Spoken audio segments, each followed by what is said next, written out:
Hi,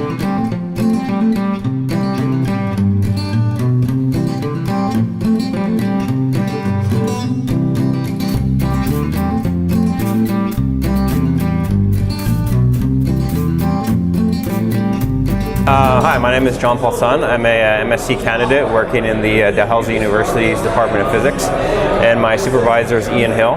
So my project is working on screening candidate materials for organic photovoltaics, specifically light harvesting materials. The first series of molecules that we're looking at is a benzodithiophene-isoindigo polymer and the corresponding small molecule. This polymer has been looked at in the research in one paper. They just did a very simple JV curve, and it didn't have a very good efficiency, but I mean, that's not really the end of the story. I mean, you really have to look at the properties of the backbone of the material, and also you can always infinitely modify the side chains to control the morphology and get a better current out of it. And so one of the more important things is looking at the open circuit voltage, and that's dictated by the HOMO level of your donor and the LUMO level of your acceptor. And so by screening these materials and doing measurements such as UPS and cyclophotometry, we can look at the HOMO levels of these materials, and once we make devices, see if that corresponds to a good open circuit voltage. And from that point, we can always play with the side chains, get a better morphology, and get a better device performance.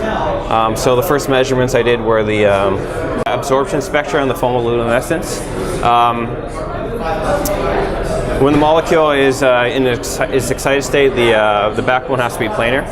And if you look at the difference in the energy between the absorption and the emission, you can see how much energy has gone into making the molecule planar. And ideally, you would like a molecule that is planar in its ground state. And so by having a small Stokes shift, that's the difference in energy between the absorption and emission, you can tell that this molecule will pack properly in a crystal. And then the other results I looked at were the cyclophotometry and the UPS.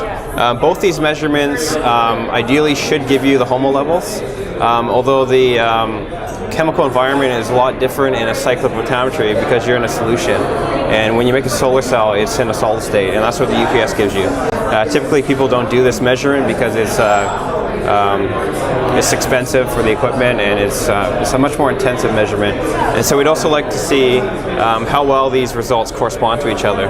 And so from the cyclophotometry, we did find a pretty good relationship between the HOMO levels and the of the two molecules. So it is quite promising that you can use this technique for a quick and dirty measurement of the HOMO level. But ideally, we would like to be looking at the UPS or thing.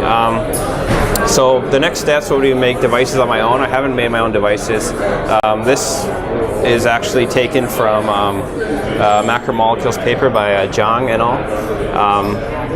They got about a 2% efficiency out of their device, and so I'll be working on making my own devices with the polymer and small molecule, and we'll see how it goes from there. Now between the valence and conduction bands, you've got a forbidden gap.